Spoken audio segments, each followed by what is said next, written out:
To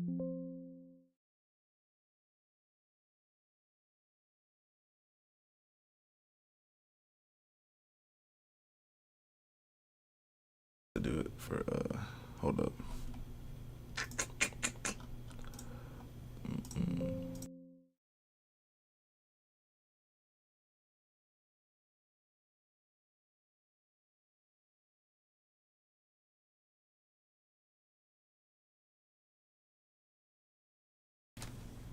No, I know.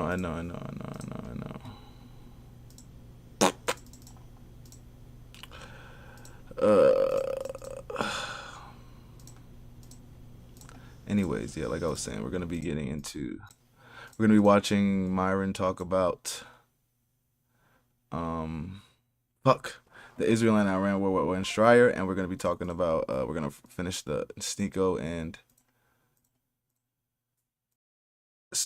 and Myron and Nick and Zherka stream. So yeah, that is going to be the itinerary for today, and we shall get right into it. We don't want to wait for it. I hope everybody had a good Christmas, because you know we believe in Jesus over here, and I will see y'all boys on.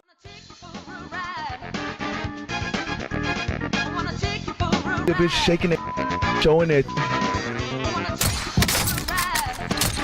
You this, you that. We laughing at them together. Oh! So stop treating these mother like they mean something. Let's go to TikTok.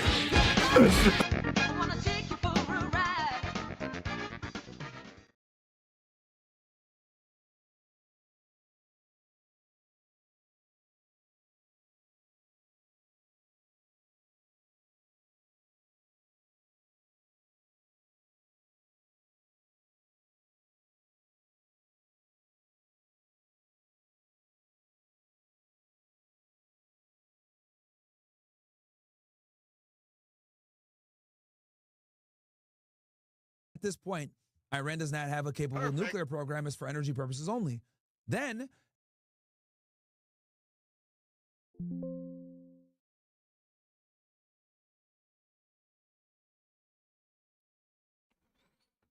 as soon as Yeah, we're gonna hold up.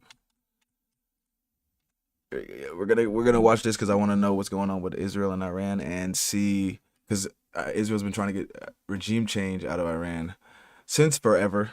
So we'll see what Myron and Owen have to say about this. remember, she said Iran doesn't have nukes, and then she completely switched her tone. You're 100% right, Owen. Like she's absolutely, given a SOS, and anyone that understands what she said before versus now will know that, because I remember vividly.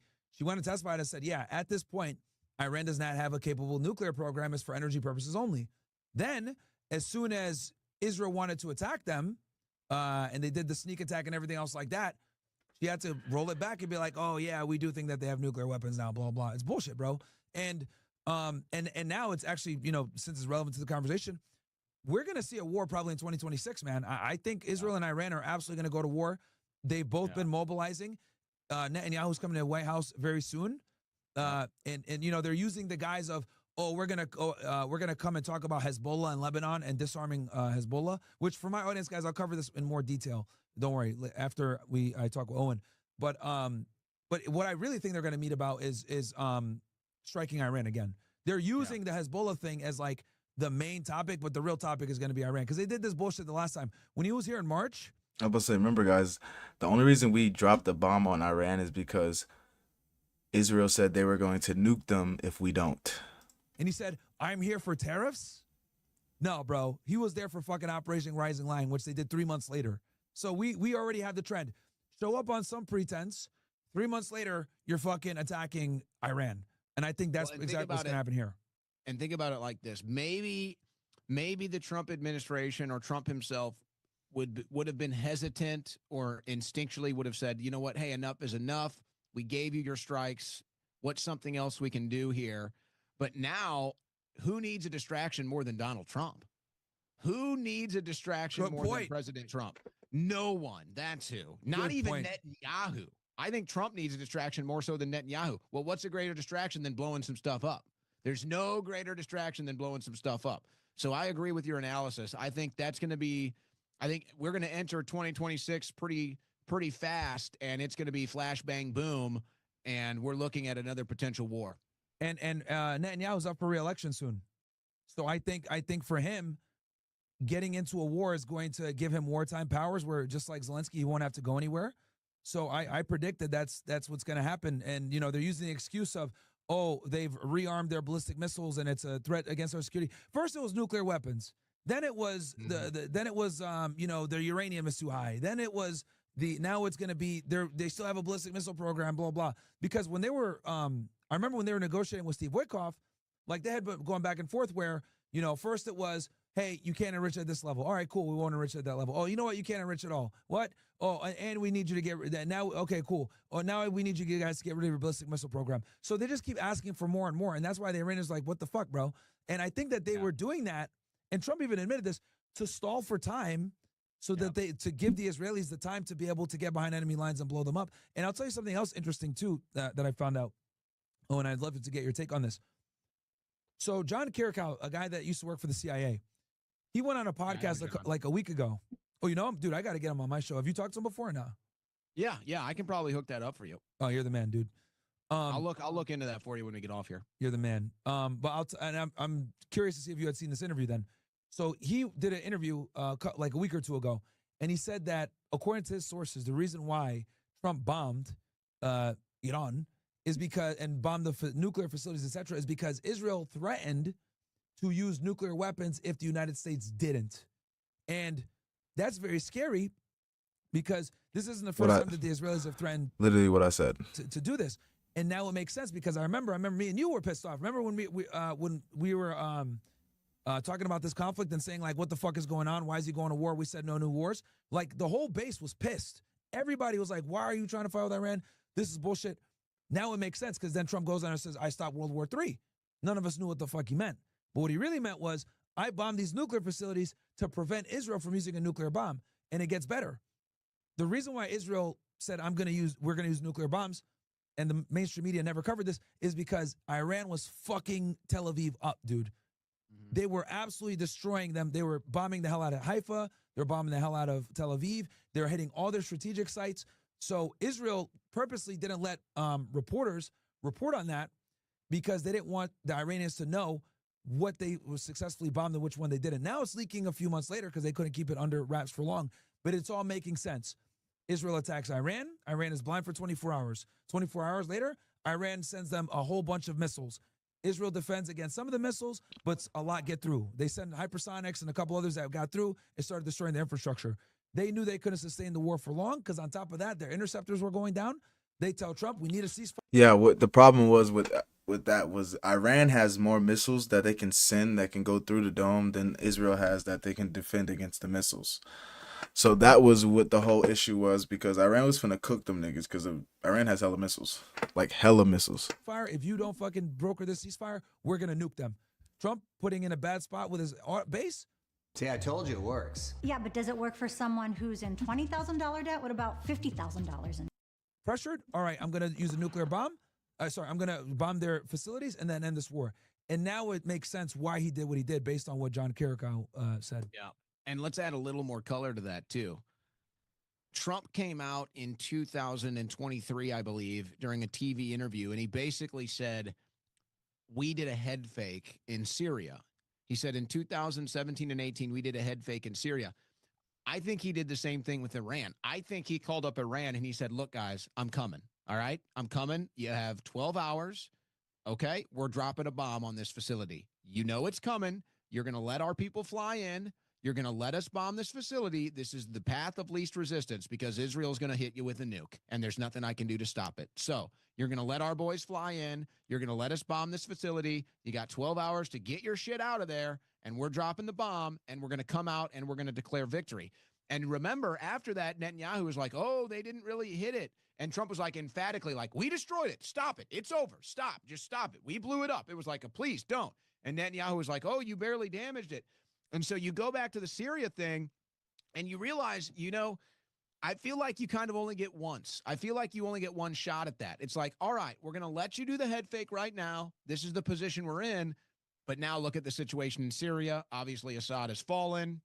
Jolani's taken over. Al-Qaeda, ISIS, Mossad operative runs it now. Israel's taking the land.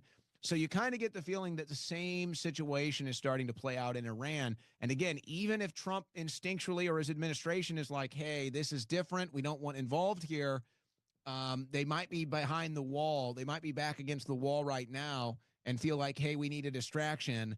And who knows what else? Because let's remember, too, before we started getting these Epstein file drops, somebody was dripping to the media against Trump. Remember that. Somebody was dripping to the media. The This letters. wasn't coming. Yeah, this wasn't coming from U.S. intelligence, okay? So we can only assume. But that could start to happen again. So all of these things kind of factor in right when we enter 2026. And I feel like, Trump is kind of entering the new year a little less comfortable. And if I think about vengeance, I feel like Trump's vengeance is no longer going to be against the deep state. I feel like it's against us now. I feel like his vengeance is against us. I feel like his vengeance is against us because we won't support him no matter what. I feel like he wants unconditional loyalty and support. He said as much. He's not getting it. And so now I'm just worried he's just going to say, fuck it. I'm just going to do what I want to do. I'm going to enrich my friends and family. We're going to build this new AI quantum computing data center infrastructure. And the hell with my base if they don't support me. The hell with my base if they want to see the Epstein files. Screw them. We're going to go ahead and take our own path. And by the way, I don't have to run for re-election again. So that's kind of where and that's the thing is he doesn't have to run for re-election again. So if he does do that, he can do it because we don't have to elect the nigga no more.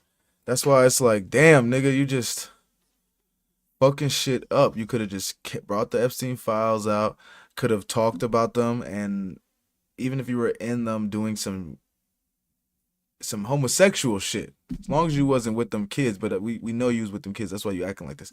But anyways, like, come on, like, you can't save face after you've hidden it. Like, you can't, like, bro, you've been hiding it. We can't come out and say, oh, no, I was just kidding. Like, it doesn't work like that.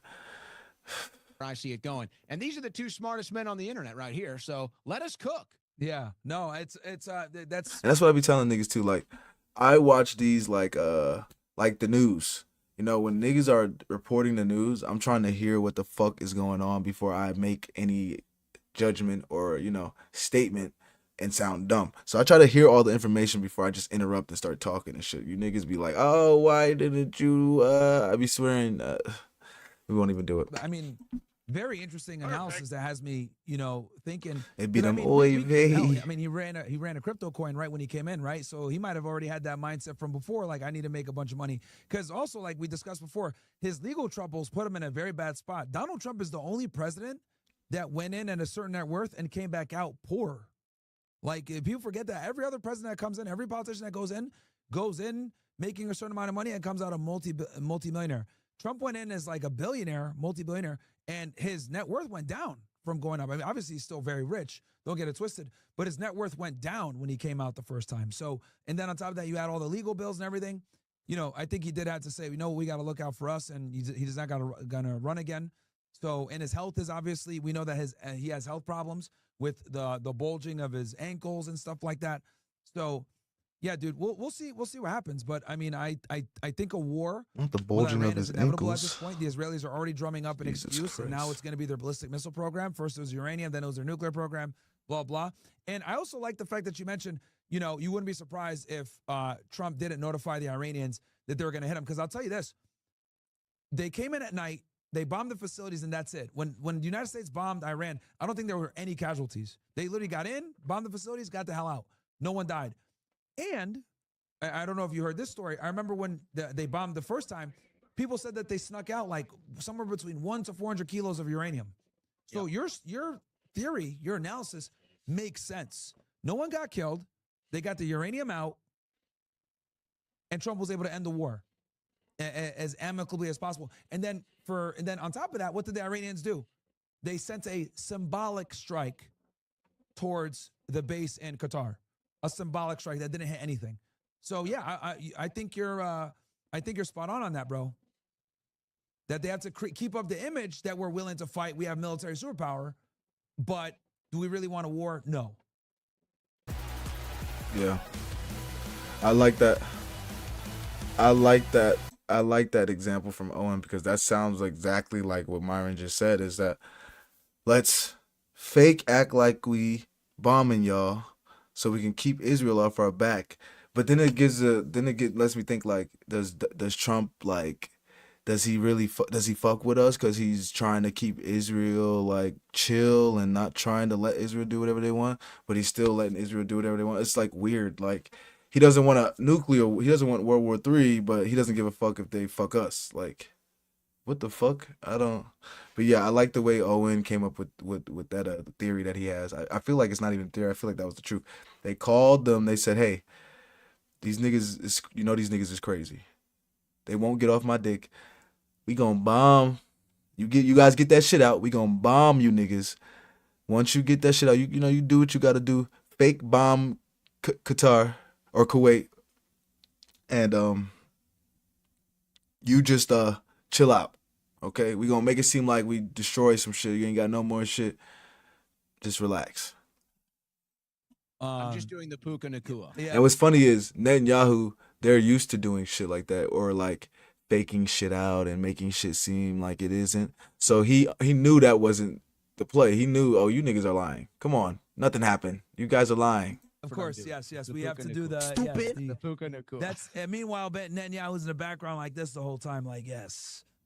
Puka Nakua, 225 and 2 tutties, baby. 225 and 2 tutties. So that's what that is. But like, yeah, dude, it's but I think that's a really good analysis, and I think it's one of the two is going to happen by springtime next year. Why they're going to have a full-on invasion with Venezuela or be in an armed conflict with them, or we're going to be supporting Israel in the fight against Iran, because Israel cannot defend itself, man. They don't have the interceptor missiles. Like, if that war had kept going, Tel Aviv would have been flattened. That war actually favored the Iranians the way they were fighting it. Or we're spread too thin. Russia and China decide to act. I was just about to say that, Owen. I was like, damn, if we fight in Israel and we fight in Venezuela, Russia and China's gonna be like, perfect timing. These niggas are fucking spread. They trying to save the world. Let's go get these niggas. So I was literally, that's so crazy, Owen. I was literally just about to say that. So fucking crazy. I'm like, if we're fucking in Venezuela and we're in Iran helping Israel, how the fuck are we gonna protect ourselves if Russia and China say, okay, let's go get these, like, let's get in, like. India, Pakistan pops off. Who knows what happens? But you know what? In the meantime, Merry Christmas. Let's all have a Merry Christmas. Let's all have a Facts. And then I was talking to one of my boys about the Indian and Pakistan. I didn't even peep. I gotta get into that more. Actually.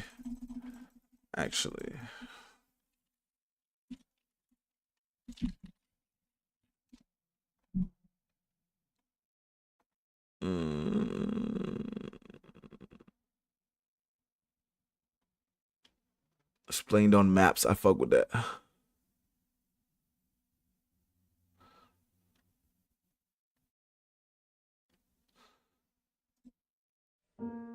What a year. Trips, gifts, Let's get holidays. into the Indian and Pakistan war during stream. Let's go. But all those memories come with a cost. On August 14, 1947, the British government issued the Indian Independence Act, dividing British India into two dominions based on religion, India of Hindus and Pakistan of Muslims. This might be the first dawn of the two countries. Damn. But the darkest days of the world in the 20th century, when about 15 million people had to leave their homes to evacuate to the new lands, causing religious and ethnic violence that led to the death of millions of people. The hostile atmosphere between the two nations has persisted for decades, leading to the outbreak of three major Indo-Pakistan wars in 1947, 1965, and 1971, and a limited war in 1999. The tension between the two nations continues to escalate till today, making the India-Pakistan conflict one of the world's longest-running conflicts. The relentless conflicts between India and Pakistan were mostly fueled by territorial disputes over the ownership of the Jammu and Kashmir region, the northernmost geographical region of the Indian subcontinent that is claimed by both countries. This tense situation stemmed from the partition plan introduced by India's Independence Act of 1947, in which the state of Jammu and Kashmir under Maharaja Hari Singh was free to decide whether to join India or Pakistan. As Kashmir is a Muslim-majority state, most people wanted to join Muslim Pakistan. However, Hari Singh wanted to maintain the region's independence, leading to dissatisfaction among the Kashmiri Muslims.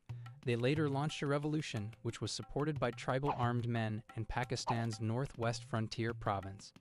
To fight against the invasion, in October 1947, Hari Singh turned to India for military support. In return, he was required to sign the Instrument of Accession, in which he Okay, so basically most of the people were Muslim, but he wanted to stay independent, so he didn't. agreed to accede his state to the dominion of India. Pakistan, however, refused But needed India's help to fight the Muslims, so he went to India. Okay, to perfect. recognize the Instrument of Accession as a legal document, sparking wars between India and Pakistan. On that basis, India sent paratroopers to Kashmir, quickly gaining control and repelling Pakistani troops. In December 1947, the Pakistani army and Muslim rebels continued attacking the southwestern Kashmir region. By May of the following year, hostilities were extended to the north and northwest of Kashmir. The war was not cooled down until the intervention of the United Nations, which pushed two sides to reach a ceasefire agreement on December 31, 1948, which went into effect the following day, establishing a ceasefire line, now called the Line of Control. After the war, India gained control of about two-thirds of the Kashmir state, including Kashmir Valley, Jammu, and Ladakh, whereas Pakistan gained roughly the remaining third of Kashmir, with Azad Kashmir and Gilgit-Baltistan. The Kashmir region again became the battleground of the Second Indo-Pakistani War, which triggered a series of clashes along the India-Pakistan border. On August 5, 1965, when Pakistani armed groups in Pakistan-controlled Azad Kashmir, west of the Kashmir region, broke through the ceasefire line into Indian-controlled Kashmir, India also allowed troops to occupy some points on the Pakistani side of the ceasefire line. Then, on September 1, the Pakistani army launched a significant tank attack on the Jammu and Kashmir regions of India. 5 days later, the Indian Army organized a counterattack with Operation Grand Slam to capture Lahore, the capital of Pakistan's Punjab province. After many fierce battles that neither side gained victory, on September 23, the two sides ceased fire at the request of the United Nations. At Zaxby's, you can lemon pepper any way you want. Get lemon pepper wings, lemon pepper sandwiches. From January 4 to 10, 1966, a peace conference between India and Pakistan was held in Tashkent, now the capital of the Republic of Uzbekistan. The following month, an agreement was reached to restore the border of the two countries to the status quo before the war, with both sides agreeing to withdraw troops in the disputed area. This war killed more than 200,000 people, mostly civilians, but did not completely solve the border dispute. And that's the only thing I really hate about going to war is that you niggas don't understand, like, the niggas who are sending you to war are not at war with you. They are in the office watching you niggas die. That's the whole point of why I don't like war, because it's not the niggas who are, it's not like back in the day where George Washington is coming with you to war and he's fighting by your side. He's not, bro. That nigga is watching you die, okay? Between the two countries. The Third Indo-Pakistani War of 1971 was fueled by the crisis created by the ongoing political war in former East Pakistan, now Bangladesh. The war occurred when Pakistan erupted into a civil war between two wings of the country, West Pakistan and East Pakistan, which demanded independence. As India supported the Bengali struggle movement in East Pakistan and the establishment of the People's Republic of Bangladesh from Pakistan, Pakistan attacked several locations along India's western border with Pakistan. Still, the Army Indian team successfully held their positions. The Indian Army quickly responded to the Pakistani Army's movements to the west and achieved some initial victories. Within 2 weeks of intense fighting, Pakistani forces in East Pakistan surrendered to the joint command of Indian and Bangladeshi forces, after which the People's Republic of Bangladesh was established. On December 17, 1971, India declared a ceasefire, ending the Third Indo-Pakistani War. This war recorded the highest casualties of any conflict between India and Pakistan, as well as the largest number of prisoners of war since the Second World War. When the Pakistani forces surrendered, it perhaps lost half of its navy, a quarter of its air force, and a third of its army. After nearly 30 years of temporary peaceful relations, at the beginning of 1999, Pakistani troops infiltrated through the line of control and occupied Indian territory, mainly in the Kargil district, located west of the Ladakh region in the Jammu and Kashmir state. In response, India launched a major military and diplomatic offensive to drive out the Pakistani intruders. 2 months after the conflict, the Indian army gradually recaptured most of the ridges that had been encroached upon by the intruders. Fearing a large-scale escalation of military conflict, the international community, led by the United States, has increased diplomatic pressure on Pakistan to withdraw its forces from the remaining Indian territory. By the end of July 1999, the organized hostilities in the Kargil district had ceased. The war was a major military defeat for the Pakistani army, with more than 4,000 Pakistani soldiers killed. I should say 40,000, imagine. Nigga can't fucking... On 26 November 2003, a ceasefire agreement between India and Pakistan took effect along the line of control that divided the disputed region of Kashmir. However, despite the agreement, the conflict between India and Pakistan is still smoldering, with both sides regularly exchanging fire across the de facto border. From late 2016 to 2018, border skirmishes escalated and culminated in the death of dozens of civilians and the displacement of thousands of people on both sides of the line of control. The tension only cooled down when the two nations agreed to restore the terms of their 2003 agreement, bringing about a ceasefire along the disputed Kashmir border. However, the agreement was fragile, with violence continuing to break out in Kashmir and a rising threat of terrorist activity by Pakistan-based militant groups. In February 2019, a rebel attack was targeted on an Indian Army convoy in the Pulwama district of the Indian-administered Jammu and Kashmir, killing at least 40 soldiers. The attack was considered the deadliest attack in Kashmir in 3 decades. 2 weeks later, India responded by conducting retaliatory airstrikes inside Pakistan, claiming to hit a terrorist training camp run by Jaish-e-Mohammed, the Pakistani militant group operating in Kashmir. The following day, Pakistan retaliated with airstrikes in Indian-administered Kashmir. On August 5, 2019, after deploying tens of thousands of additional troops and paramilitary forces to the region, India abolished Kashmir's semi-autonomous status and kept India-administered Kashmir under lockdown, a move that, according to Indian Prime Minister Modi, aimed at curbing insurgency and terrorism. However, the move once again prompted Pakistan's protests and condemnation, heightening the risk of conflict between the two nations. For more than 70 years, the tension between India and Pakistan over the disputed Kashmir region has never cooled down, sparkling a repeated cycle of violence. And for world peace, the conflict is considered a ticking time bomb, hiding the potential of a serious military confrontation between two nuclear-armed rivals. Thank you for watching. If you would like us to create a video on the development of nuclear weapons in those... Okay, so they're basically the Kashmir conflict. They're basically fighting over this piece of this land right here. Okay. So Muslims think it was theirs. There were more Muslim people, so I do understand that. So I wouldn't say think it's theirs. Muslims were there. It just was a part of India, but it was majority Muslim, I guess. Let me not say I guess, we know. And then the leader wanted to stay independent from Pakistan. So he didn't like form with Pakistan, and then imagine. And then he didn't want to form with Pakistan, and then so Pakistan started attacking. Well, not attacking. Pakistan was getting ready to attack, or was attacking, I believe. And he needed help because he didn't have the power to stop them. So he asked India for help to fight Pakistan, and basically that's how they started becoming. Okay, so these niggas are fighting over this shit. Okay, and these niggas have nukes. All right, that's what makes everything worse. Everybody has goddamn nukes. Oh my god. But no, I'm definitely gonna look some more into that. I just wanted to see, because I haven't heard anything about this for real life. Besides when I was talking to my friend the other day. I haven't heard anything about this. But yeah, let's see what these guys have to do. Did we? I mean, we basically finished that because they was saying Merry Christmas and shit. So let's see what these guys are talking about now. What Nick, Sneako, Myron, and Zherka are finishing talking about the funny shit. This is the more funny shit. We was watching earlier. We was watching the serious shit. This is the more funny shit now. Who's worse than the Jays? The fucking Protestant homosexuals, bro. We don't need them. Cut them out, Already. Nick. We're done with them. Nick, let me ask you a question, bro.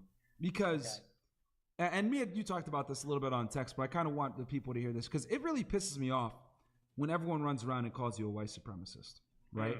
Because in my mind, I see black people all the time saying, marry black, support black businesses, get you a black queen, keep it in the family. Prime example, Dr. Umar. Brother, support black, like keep the dollar in the black community, which no one bats an eye. No one says anything. They're like, yeah, fuck yeah, black power, let's go. Black lives matter.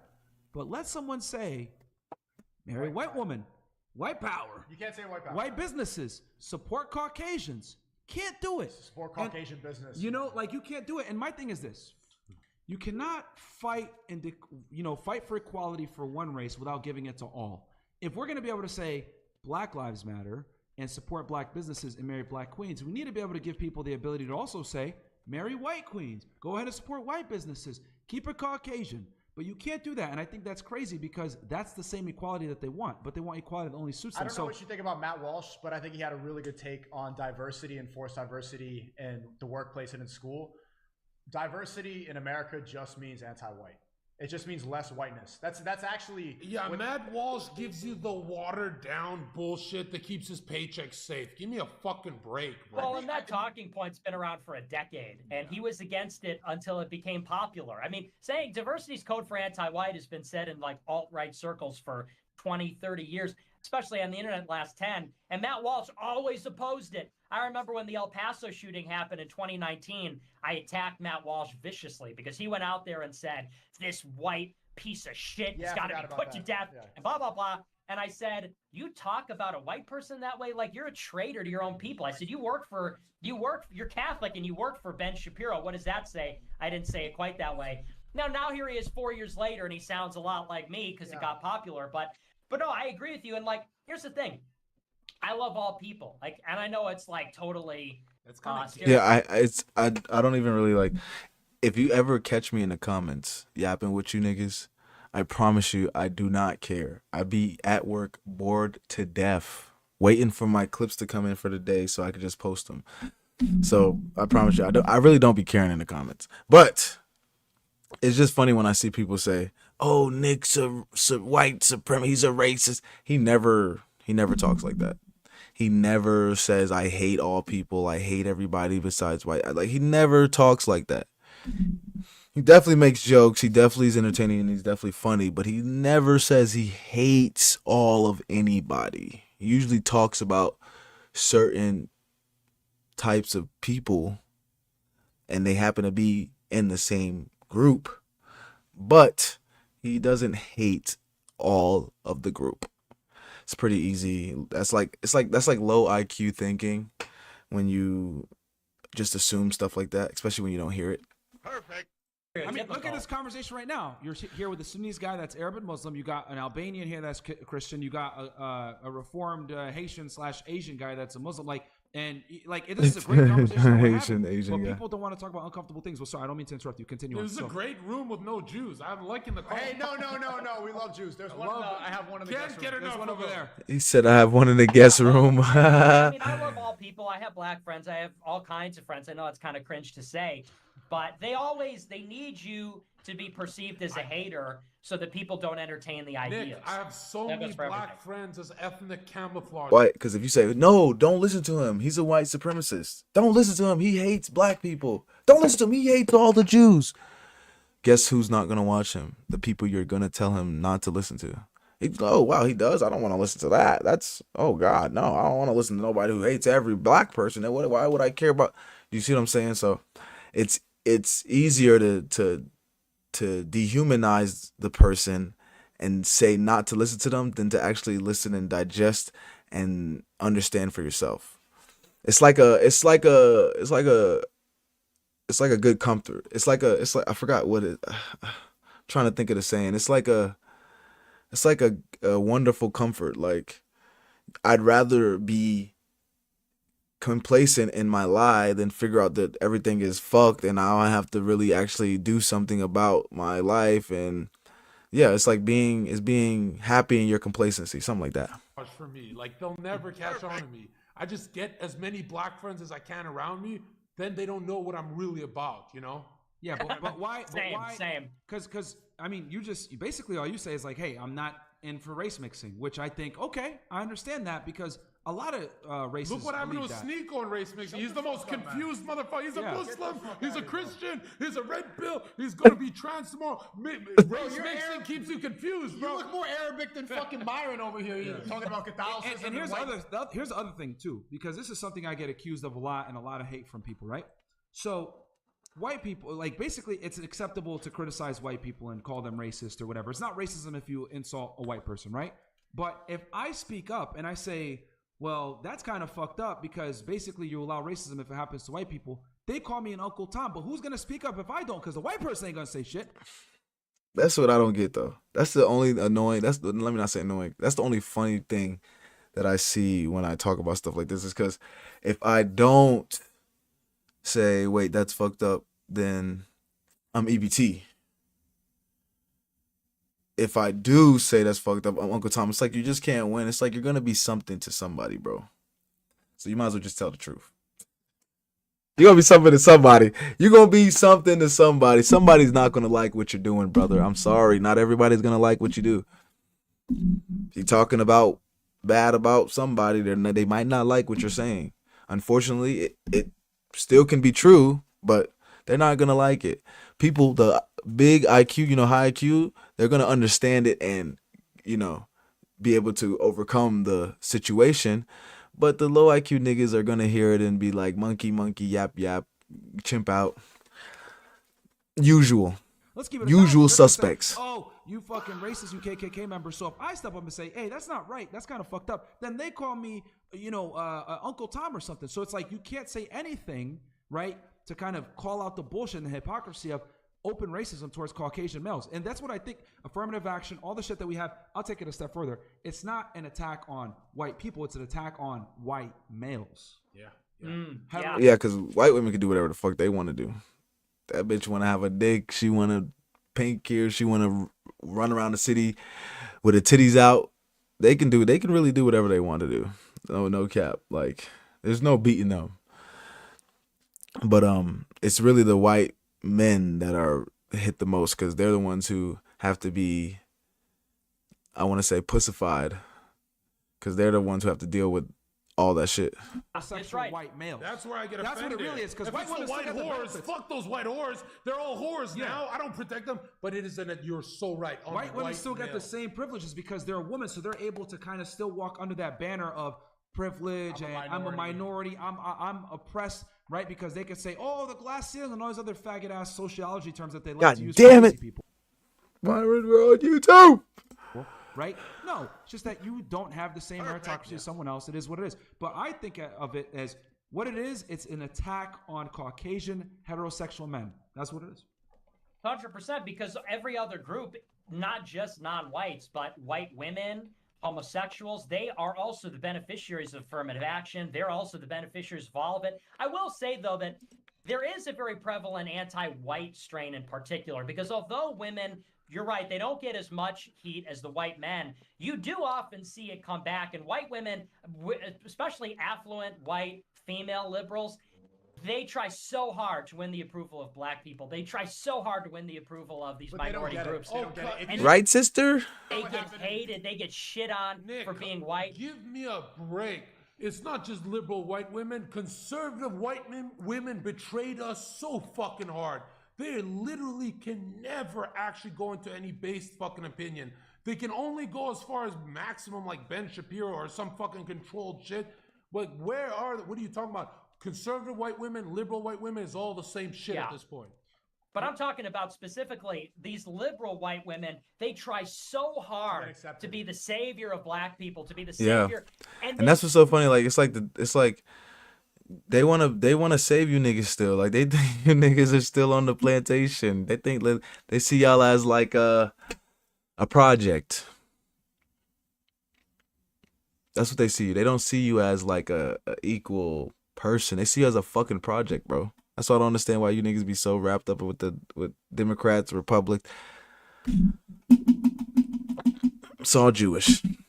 He just gets shit on. I mean, they hate him. They make fun of him in the media. They call him Karen, all this. It's sort of like that woman. The bike situation, right? In New York City, exactly. Everybody was shitting on her. She got fired, all this stuff. She got harassed. And she's just a pregnant lady crying. And her bike was stolen by these people. But in any other circumstance, she'd be at a BLM rally. She'd be saying she's one of us and everything. She's a minority. But they'll never be accepted. She puts out a statement and she's like, I always fight for equality. And so she's like a turbo liberal. She still gets attacked. Not only the blacks try to steal her bike, but also she's like, hey, give me my bike back. And they're like, you bitch, you're taking those kids' bike. Like, so she gets attacked by the militant BLM types. You're right, though, about conservative women. Like, they all go out there. They're like sleeper feminists because they go. But women are just hive-minded, and they're like, modern women are more like girls. I know y'all have heard this. Girls. You know what a girls is? So it doesn't matter what that bitch is doing. A girls is going to agree with the girl. Bitch could kill you. Girls going to be like, what'd you do? She killed you. Why she want to kill you?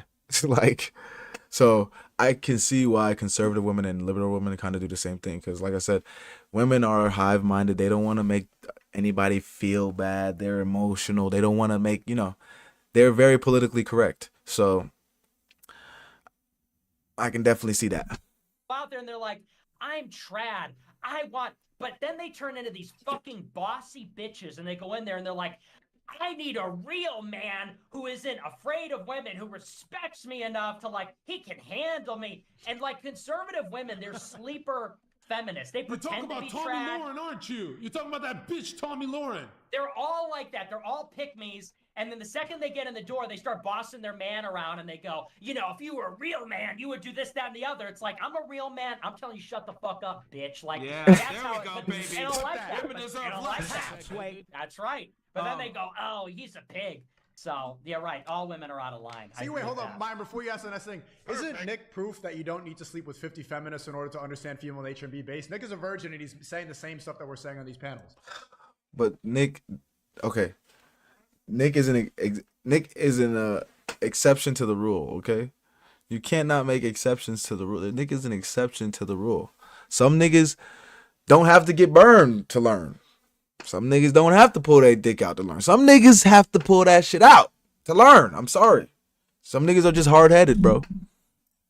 Yeah, but bro, that's to understand women. Most guys are not going to go to the painstaking. No, most guys aren't that intelligent of figuring out what the issues are in society. I'm about to say then issues like not ish. This nigga, Nick is like a political commentator, so he knows statistics. He understands charts. He knows how to look up research and do everything. The typical guy is just trying to get some box. Like he's not trying to figure out the problems to the world like Nick and Myron and Sneako are doing, so it's a big difference. I mean, it's really one pill to swallow to understand women. They're fucking retards. The Nick swallowed that early, bro, way earlier than me. Once you know they're retards, you understand them, you can get them, it's like selling candy to a baby, but a retarded What's your baby. beef with, because I said a retarded baby. With Ben Shapiro, bro. What's your thing with Ben Shapiro? Baby retarded? Because he came at me for because he's a traditional conservative, but yeah, what's your take on him? We have a long history because very early on, I was hanging out with this girl at Boston University who was working for him at that time, and she was like, I went to Northeastern, bro. Right down the street from you. I went to NU, right down the street. Oh, really? Okay, yeah. So we're right there. And so she texted him and she's like, you got to check out this guy. Like, you should take him under your wing. And Ben Shapiro started looking at my Twitter, and back in December 2016, 6-7 years ago, he tweets at me because I put out a tweet and I said something like, this is ancient stuff at this point. I put out a tweet and I said, look, if you're China first, go to China. If you're Mexico first, go to fucking Mexico. If you're Israel first, go to Israel. He quote tweets me. I had like 1,000 followers on Twitter. I was 18. He quote tweets me and says, the surest sign of anti-Semitism is accusing a Jew of having dual loyalty. That was our first interaction. Fast forward a few years later, and I'm sending my supporters to Turning Point and to his events. And, my supporters are saying, hey, what's so conservative about gay marriage? What's conservative about open borders? What's conservative about, Israel first? And Shapiro gives a whole speech about me at Stanford. He was going to Stanford for his college tour. He had a whole speech planned. He changed it at the last minute and gave a speech about basically me and saying how I deny the Holocaust and this, that, and the other. Then I bump into him, totally chance encounter, a few months later at the Turning Point SAS conference. And literally, like, we're crossing the street at the same time. And I'm like, hey, you give a 45-minute speech about me, like, what's up? And he just walks past me. I'm like, oh, okay, so you're going to give a speech about me. You're going to put tweets out about me for years. Now you're not going to look at me. You're going to send hit pieces to Media Matters. Now you don't look in my direction. And then he's a bitch. Now imagine a nigga talking about you, making speeches about you, just worried about you. Just always on your dick. And as soon as you see this nigga in public and you're like, hey, you're not trying to speak, nigga just keep walking. That is the surest sign. And I wish we was just on Kick, but we're on YouTube and X right now. Even though X doesn't really matter. But we're on YouTube right now, so we'll be okay. That is the surest sign of the twinkle fairy, all right? The surest sign. Like, there's no way you can make videos and clips about niggas, then you run into the nigga in real life and you scared? You don't want to talk to him? That's crazy. What did you think? He was going to whoop your ass? You thought Nick was going to whoop your ass? Like, that's what I'm saying. Like, Nick is the nigga I used to see in the back of the class just chilling, don't say shit to nobody. Like, I just, that's funny. You literally ran into bro. I was always thinking they've never had a chance to really run into each other. What if they ran into? Nigga ran into bro and didn't say nothing. That's crazy. That's almost diabolical. I really want to watch that clip. Like, nigga just kept walking. Like, imagine. Why are you talking shit if you can't even talk? Like, that's so fucking gay. Is he one of the first guys that like that's such like that's he's one that's of the what first guys that labeled you as one oh of the man I wish I was on YouTube. AK, so he was one of the first because you 100%, yeah. But so he didn't address that you said Mexico or any of these other countries. He was just focused on the pro homeland part. Yep, exactly. And at the time, and here's the thing. So I wrote an article when I was 8, because everybody goes, oh, what's your trauma? As I have these so-called radical views. I was a totally normal guy. I'm in college, and Obama is leaving the White House December. And before he goes into this is what I tell everybody. If you ever want to have if you don't like what you hear on my show, I don't mind. You could come on the show, but I want you to come on the show so we can record you being a dumbass. I hate talking to you niggas and wasting my fucking time. So I'm going to get my content out of you dumbass niggas. Okay. So if you want to come on the show, be my guest. I have no problem. I have Discord. I have Zoom. I have fucking Omegle, Monkey. But however you need to get your fucking point across, you can come and do it, brother. But I'm not gonna go back and forth with you on a app. Of course I'll troll you guys and talk to you all day with like that. But I'll never really truly have a conversation with you through the app. Like, if you want to talk, you come on the show. I have no problem with having conversations, even if you disagree. If you don't like what you hear, come on the show. I want everybody to see what you got to say. Okay? For 2016, and in the UN Security Council, they failed to veto a resolution condemning Israel, which you're never supposed to do. And everyone in the conservative scene said Obama's an anti-Semite for doing that. And I said, how is that anti-Semitic? That's been America's position for 50 years. It was the condemnation of the settlements. I said, that's America's stated policy since 1967. They keep doing it, and we didn't back them up in the Security Council. And anyway, this is all like details. But the point is, I started to realize, like, hey, wait a second. I believe in America first. Obviously, the American government should stand for the American people. And yet the entire conservative movement is saying, no, it's Israel first. Like, no, we have to put them first. We have to defend their interests. And I'm sitting here like, hang on a second, there's a real double standard here. And I started to notice that and be very vocal, and I got smacked down. It's like you said, they started calling me anti-Semitic. They start literally calling my boss, trying to get me fired, sending hit pieces to Media Matters. Daily Wire sending hit pieces to Media Matters about me. April 2017 was the first one. And so that's how I was created. I wasn't born with these views. I was a normie conservative. I was actually watching all that stuff.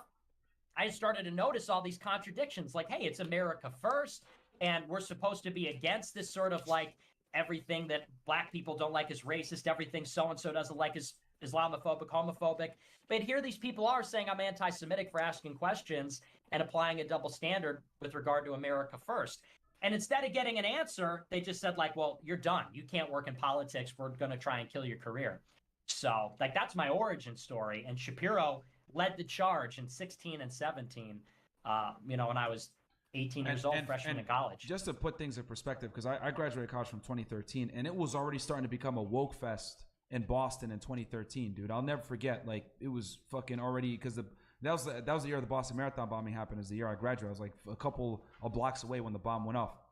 But I could only imagine in 2016 and what it's like now, because the Northeast is just basically it's gone. Like, it's clown world up there right now. It's super liberal. I was at my brother's graduation like last week, and they're over here talking about being all inclusive, using all these strange buzz terms that I didn't hear 10 years ago. So the academia world, I can't even imagine what it's like now. And I would imagine in 2016 it was fairly similar. So for you to be at BU, one of the most liberal schools in the United States, on fucking Ave in Boston, right, aka Commie Ave, I'm not surprised. Well, yeah, I mean, I always made the joke. Most people go to college and they come home like a blue-haired liberal. I went to college and I came home and I was like, Mom, Dad, you'll never guess what didn't happen. And they're like, that's a joke I always tell, because I literally came home like, guys, it's all bullshit. It's all a lie. And my parents, initially, they were like, what kind of hate are you bringing into our home? We didn't raise you like this. And eventually, I argued with them about this for years. They kind of let it go. But I went out there and like anybody, I just started reading books and talking to people, and something was in the air in 2016 with the Trump movement. There was this flourishing of information and ideas. That's when the censorship started. After Trump got elected, Google and Facebook got together and they literally said, we have to ensure this never happens again. And that's when fake news comes from Facebook. Facebook said after the election that the reason Trump got elected was because of unverified fake news. So they were going to put in place some moderation tool where it would warn people, if you're going to read a Breitbart article, it's fake news. If you read an InfoWars article, it's fake news. Trump co-opted it at his first press rally during the transition, and he owned it. But it's like, that was the conspiracy, was to shut down. And that's why the Trump revolution is so important, because they shut down the internet. They weaponized the legal system, because what Trump represents is like a true revolution, because he was opposed by every part of the establishment. And it coincided. This was the first election where adoption of social media and smartphones was as high as it was. 2012, you didn't have adoption of smartphones and social media like you did in 16. So it coincided with this like Gamergate, 4chan, Twitter being adopted, free and open internet, unprecedented proliferation of information. And as a consequence, boom, for the first time ever, political outsiders saying America first fucking surges to the top of the polls, wins in a dramatic upset. And then they took huge efforts afterward with the FBI, special counsel, with the Twitter, Facebook, all that, to shut it all down. And they achieved that in 2020 with the fake election, the mail-in ballots. At this point, it's total censorship. And, what we're doing now is like we're recapturing that. Like what you see on Rumble, what you see with Elon Musk buying Twitter, to some extent is allowing this, is we're reopening up the channels of information. And as such, people are becoming red-pilled. Like now people are just finding this stuff out. Otherwise, if you do a Google search or go on Wikipedia, it's all fucking curated, controlled, regulated information. And as such, it's a very narrow percentage of the population that's ever going to begin to understand what's going on. So that's like the big thing. And this is in 2023, and niggas are still dumb. This was 2 years ago. And niggas are still dumb to this information. Niggas still don't know what the fuck is going on. That's what's crazier. Sure. So basically it's up. We're fucking back. Okay, fuck it, we ball. Like, It's the last chance here in 24. Nick, do you credit Bannon's strategy, or do you think? And no cap, because ever since I don't want to say ever since Trump brought back TikTok, you could, well, let me not say ever since Trump brought back TikTok. Hold up, let me see.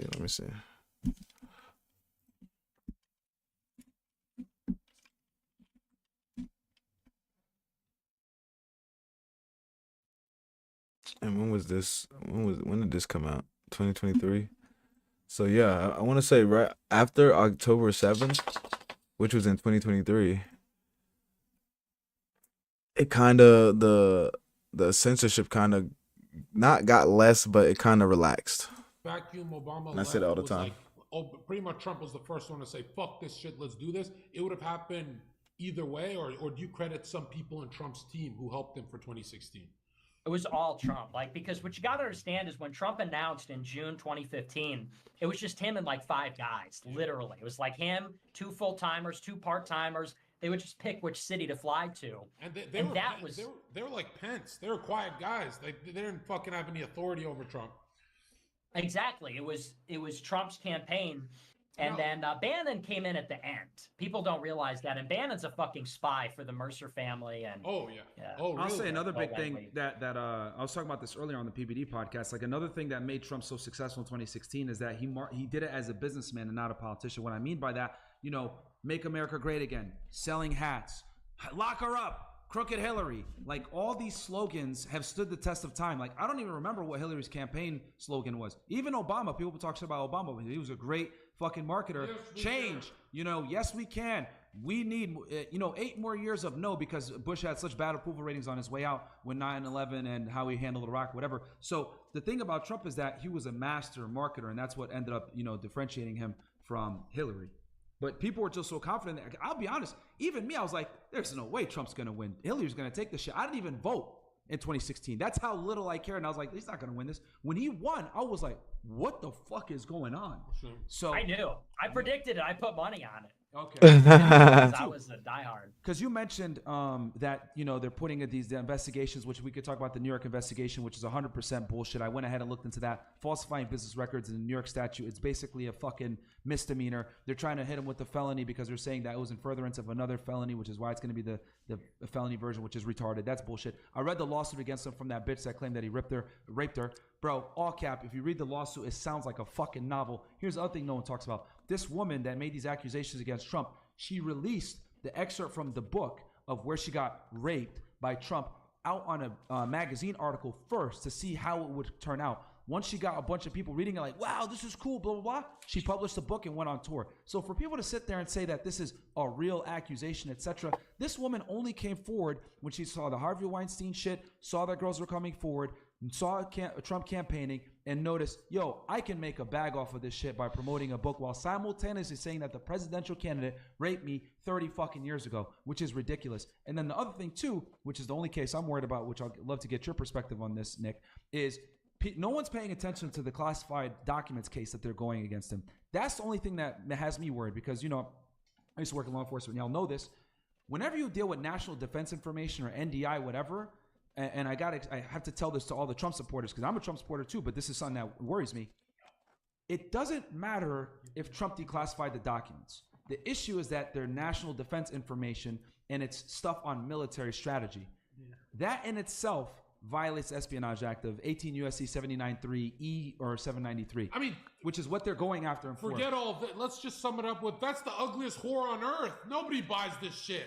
Right? We need which one? The rape thing? The fucking the woman who said he touched me. Oh yeah, the bro. I'll pass that, man. Me. I'm on the classified stuff. We're gonna start with she's ugly. That's how we defend Trump. It was funny because he said that wasn't my type either. And honestly, the big reason why he got found liable on that thing is because at the deposition he didn't care. He was making jokes and shit. He didn't give a fuck at that deposition, and they used that to say, oh, you're liable. So for all the morons out there that don't understand the difference between civil and criminal court, civil is preponderance of the evidence, which basically means 51%, 49%. Beyond a reasonable doubt is criminal court, which means you got to push way before. I would say more like a 90-10. So people are like, oh, lock him up. He got found guilty of sexual assault. No, idiot. He got found liable, which is only 51%. And a lot of that came from her bullshit witnesses that she called that night and his indifference during the deposition, making fun of her and shit like that. But what's your take, Nick, on the NDI/search warrant that they did at his house last year. That's what has me worried.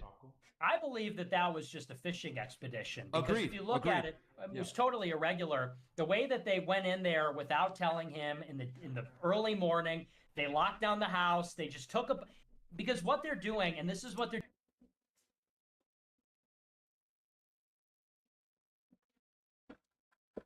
doing with everybody, with Alex Jones, with Ricky Vaughn, with the people at the Capitol. They are trying to create this chilling effect. They are coming up with these creative prosecutions. In the case of Trump, very aggressive fishing expedition. And the goal is lawfare against patriots, to destroy the lives of Trump and all his lieutenants, but also to create this chilling effect so that nobody wants to take up any leadership role against the regime ever again. And you look across the board at every one of these, it's really not about that person in themselves. Like they're, for example, doing lawsuits against Charlottesville rally goers from 5 years ago, from 6 years ago. They just charged a couple of guys, tiki torch marchers, in April from years ago. And so the point is they want to bring forward the Charlottesville guy. They want to get Alex Jones on defamation. They want to get Trump on the sexual assault, but also they want to send guys to bring every document out of his storage room in Mar-a-Lago. They want to go after, and the goal is to defang the current resistance and to create a chilling effect to prevent the next resistance. Because taken together, as I said, what Trump represents is a serious challenge to the regime's power. And so it's about sort of decapitating the leadership, and then it's about making sure that the base that launched that attack can never reconstitute itself. So, I mean, when it comes to the NDI, I mean, I think every president brings documents. Obama's done this. Joe Biden has documents. And, you know it better than me because you worked with law enforcement. But in my opinion, these are the sort of clerical things that happen all the time. It's like you said with New York. They have to have a secondary crime for it to rise to a felony, for them to, for it to be a felony. I was shocked that they even charged them, because they still to this day have not disclosed what that other crime is to substantiate the original charge of falsifying business records. I've heard some rumors that it's like some election bullshit where was it Cohen, his lawyer, that basically was paying money to an election fund or to a campaign, whatever, and that's what ended up jamming Cohen up because of Stormy Daniels payoff, and they're saying, oh, that's the prerequisite crime. But in my head, I'm like, wait, hold on one sec, motherfuckers. That's a federal crime. That's not a state crime. What violation of New York statute is Trump violating that's a felony that you can go ahead and prop up this bullshit falsifying charge? But see, the thing is that the mainstream public ain't going to dig into this and look into it a little bit more. And the more and more I look into it, when I read that fucking lawsuit from that bimbo, when I read this, I actually read the search warrant from the FBI, by the way, on what they used to go into his house. And just for the audience that's, here might not be aware, anytime the feds want to search your house, they have to support something called, they have to provide something called a search warrant. And in the search warrant, you have the search warrant, and then you have to have an affidavit, right? That affidavit delineates all your probable cause as to why you have the information or the probable cause to go in and search the house. And then you have to list the crimes that are in violation. So in this case, when I went through it, to summarize it for y'all, they put 18 U.S.C. 7093, right? Which is basically like the Espionage Act. Y'all can look it up. Saying that he has national defense information, right? Because people keep talking about, oh, he declassified it. That's kind of irrelevant. And when I read through the affidavit, it's heavily redacted, which leads me to one of two things. More than likely, there was some information in there that was sensitive, but what I think more than likely is there's informants involved, right? Because they want to protect the source of the who it came from, and the FBI calls it confidential human sources. And if Trump is able to read, and I'm sure Trump probably knows from looking through some of the stuff you could put two and two together, who may or may not have cooperated against them. But I agree with you that it's a fishing expedition, and I've never seen a president go down for something like this. I mean, he was in talks with NARA. Yeah, was it the most expedient? Probably not. But for them to go ahead and do a search warrant, get a search warrant signed by a fucking judge and go search his house, that's crazy to me. And that's what has me concerned, because I want him to run in 2024. But if these guys try to get him up on some bullshit espionage charge for having national defense information, dude, this... And then he got elected president and it saved his life. Oh, man. Looking back on these old clips are good because it kind of shows, like it says, I don't want to say history repeats itself, but it definitely shows how hopeful we were when Trump was getting elected and how hopeful we had to start to become, especially when Elon bought X. And we just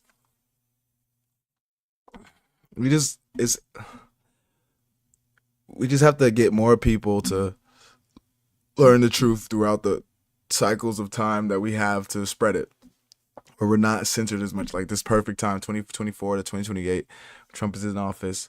Spread the information, spread the truth, so that we can be able to get more people who know when people are trying to censor it, they can't really censor it, if that makes sense. But yeah, a nice after Christmas stream. Hope everybody had a great Christmas though. Hope everybody got what they wanted and was able to be with their family and loved ones. I definitely appreciate everybody that stopped by and saw the stream. If again, if you ever want to have a conversation, I'm always up for conversations. I never have a problem with having a conversation, because if you can't have conversations, what can you have? So yeah, I appreciate you guys. Also, I appreciate everybody that's sending me the DMs and thanking me on this and supporting or whatever. I definitely appreciate you guys. Y'all are amazing. I do see the DMs. I just don't answer DMs anymore because niggas are trolls. So it's like, I don't know who be trolling and who's not. So, but I do see the guys. I do see the plenty of support that I get in the DM. So I appreciate you guys. But yes, nice Friday. Hope you guys have a good rest of your Friday, and make sure you pay attention to what you're doing. Don't do nothing stupid. I will see y'all boys on Monday. Peace.